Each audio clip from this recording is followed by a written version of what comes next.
Sign na nagugustuhan mo na yung tao.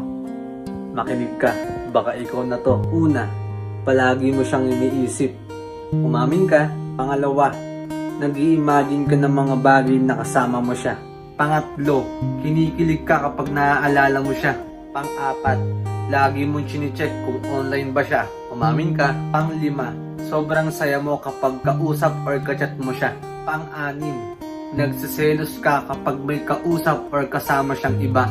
Aminin mo. Pang-pito, nasasaktan ka kapag hindi ka niya pinapansin. Kung isa ka dito sa taong sinasabi ko, huwag kang matakot subukan. Subukan mo lang. Wala naman masama kung susubukan mo, di ba? Dapat be confident sa sarili. Susubukan lang naman natin, di ba? Wala naman masama kung itatry mo. Kung para sa'yo talaga. Gets mo?